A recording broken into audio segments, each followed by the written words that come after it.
BA part second year के नातेदारी प्रणाली के अंतर्गत वंशानुक्रम, पदाधिकार एवं उत्तराधिकार की बात करेंगे।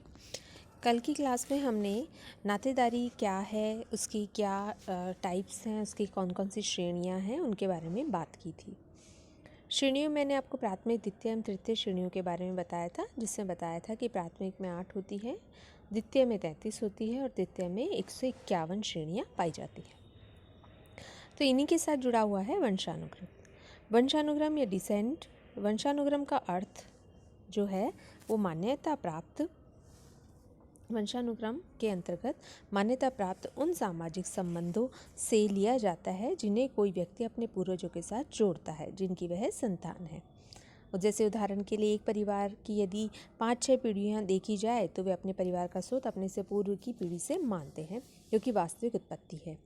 वंश का निर्णय 2 आधारों पर किया जा सकता है। अगर वंश पिता की दिशा या नाम से जाना जाता है तो उसे पितृवंशी वंशानुक्रम कहते हैं।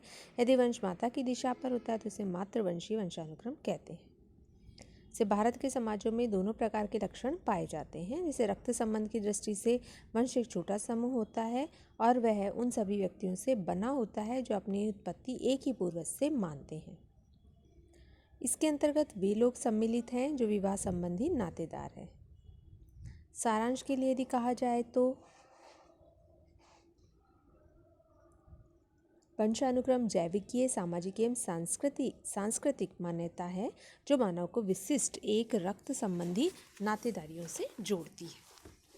इसको हमने वंशानुक्रम कहा है। उसी प्रकार वंश से संबंधित निम्नलिखित अपन तथ्यों की बात करते हैं तो वंश का जो संबंध है वो जन्म स्रोत से है, यानी आप जिस परिवार में, जिस आपने वंश में जन्म लिया है तो वहाँ से वो जन्म स्रोत माना जाता है, यानी वह परिवार का एक सदस्य होगा, परिवार से संबंधित होगा। दूसरा होता है जन्म स्रोत वास्तविक होते हैं, काल्पनिक नहीं होते हैं। तीसरा, वंश के आधार पर संगठित समूहों में जिनमें सामाजिक अंतःक्रिया होती है उनमें घनिष्ठ संबंध होते हैं। चौथा है वंश की स्थापना संपत्ति पर अधिकार, विवाह संबंध तथा यौन संबंध के निर्धारण में सहायक होती है। तो इस प्रकार जो वंश से संबंधित तथ्य हैं वो निम्नलिखित महत्वपूर्ण होते हैं।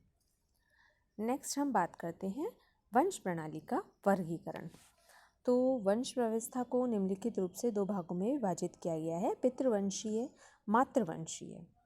तृतीय हम एक और द्विवंशीय भी कर देते हैं उसमें डिवाइड। तो फर्स्ट है पितृवंशीय, मेन पार्ट जो है, तो जब वंश पिता की ओर से होता है तो उसे पितृवंशीय कहा जाता है। जैसे भारत में भी स्पेशली उत्तर समाज में पितृवंशीय वंशानुक्रम की प्रथा होती है, जिसके अंतर्गत जो पुत्र होता है, पुत्र पिता फिर उसका पुत्र, इस तरह पितृसत्तात्मक व्यवस्था चलती है। दूसरा होता है मातृसत्तात्मक। तो जब वंशानुक्रम स्त्री से जोड़ा जाता है तो उसे मातृवंशीय वंशानुक्रम या मातृबंधु कहते हैं।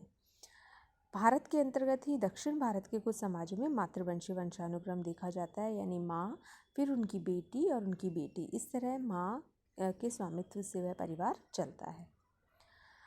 तीसरा एक टाइप द्विवंशीय भी होता है। जब वंश माता और पिता दोनों से गिना जाता है तो उसे द्विवंशीय वंशानुक्रम कहते हैं। तो आदिम समाजों में कुछ समूह ऐसे मिलते हैं जिनमें वंश माता और पिता दोनों के पक्षों से चलता है। जैसे मोडॉक व हर्स्कोविट दोनों ने कहा था कि द्विवंशीय प्रणालियाँ पश्चिम Africa, Australia, Malaysia, Polynesia, Bharat में प्रचलित है। वंशानुक्रम समूह के सदस्य का वंश की संपत्ति पर बराबर का अधिकार रहता है, चाहे वह कहीं भी रहता है। साथ ही समूह में संपत्ति विरासत में ली या दी जाती है।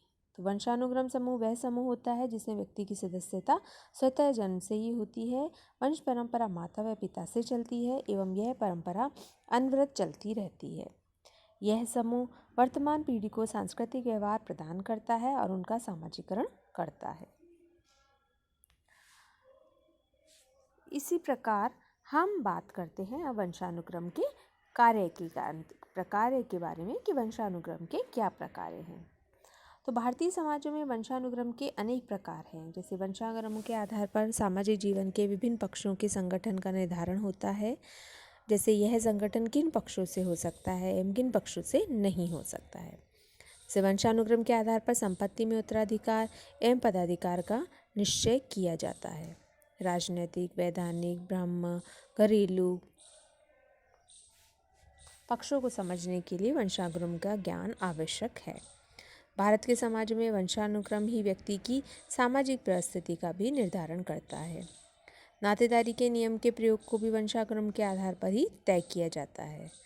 तो समाजों में वंशानुक्रम के आधार पर ही यह तय किया जाता है कि धार्मिक कार्यों, दाह संस्कार, निवास, निकंठाभिकम, सुरक्षा आदि के समय किन किन संबंधियों को सम्मिलित किया जाएगा।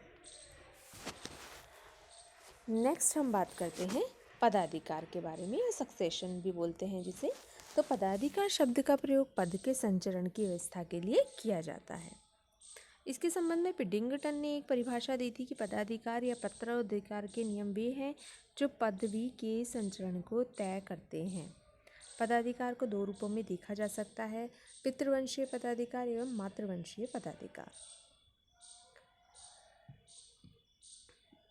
तो पितृवंशीय पदाधिकार में पिता का पद उसके पुत्र को दिया जाता है अथवा कोई पुरुष अपने पिता का पदाधिकारी बनता है, जबकि मातृवंशीय पदाधिकार में पद उसके मातृवंशीय सदस्यों को हस्तांतरित किया जाता है। पितृवंशीय मातृवंशीय में महत्वपूर्ण अंतर यही होता है कि पितृवंशीय परिवार में उत्तराधिकार पितृपक्ष के लोग होते हैं, जबकि मातृवंशीय में मुख्य पद जो होता है वो मातृपक्ष के लोगों को दिया जाता है। जैसा कि भारत के अधिकतर समाजों में पितृवंशीय पदाधिकार की व्यवस्था पाई जाती है, जबकि दक्षिण भारत के नायर समाजों में मातृवंशीय पदाधिकार की प्रथा प्रचलित है। इसी प्रकार नेक्स्ट हम बात करते हैं उत्तराधिकार के आधार। तो उत्तराधिकार में संपत्ति का संचरण होता है।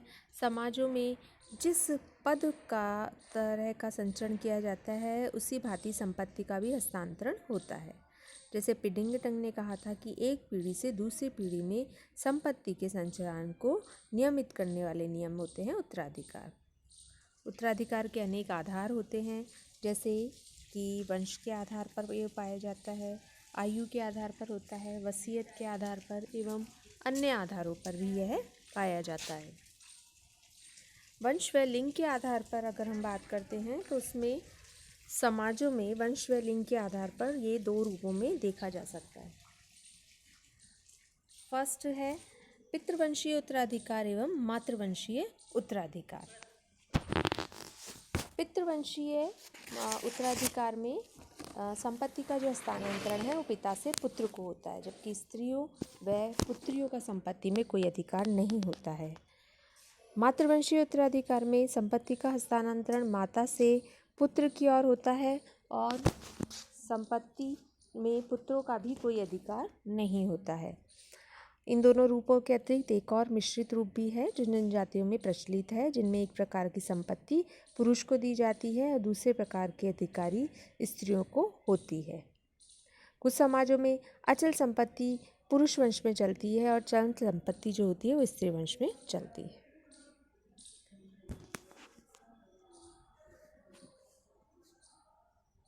उसी प्रकार आयु व अग्रता क्रम के आधार पर भी यह पाया जाता है। आयु के आधार पर ज्येष्ठ अधिकार होता है, यानी बड़े बेटे को दिया जाता है, लेकिन कुछ समाजों में यह कनिष्ठ अधिकार होता है, यानी छोटे जो भाई बहन है उसे वो समान रूप से वितरित होता है।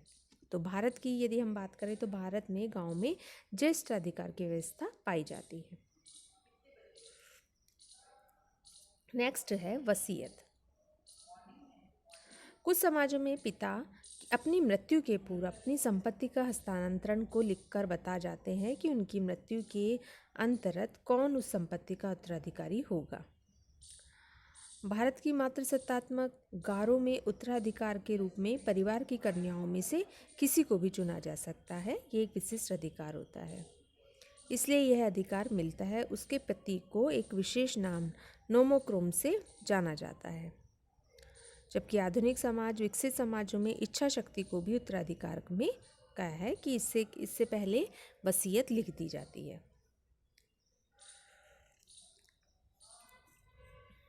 अन्य आधारों में संपत्ति के उत्तराधिकार के अंतर्गत समाजों में संपत्ति एक पीढ़ी से दूसरी पीढ़ी को हस्तांतरित होती है और कुछ समाजों में ये जो नियम है वो अलग प्रकार के होते हैं।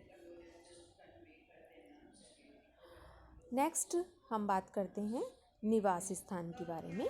तो निवास स्थान के आधार पर भी ये पितृ स्थानिक होता है, यानी विवाह के पश्चात वर वधू पितृ के स्थान पर रहते हैं। मातृ स्थानिक माता के स्थान पर रहते हैं। मातृ पितृ स्थानिक यानी बच्चे के जन्म के बाद दोनों स्थायी रूप से एक नई जगह जाकर रहते हैं। नव स्थानिक नव दंपत्ति नए स्थान पर रहती है अलग। मातुल स्थानिक भी होता है मामा की जगह पर। द्विस्थानिक यानी थोड़े समय के लिए पिता के स्थान पर, थोड़े समय के लिए माता के स्थान पर।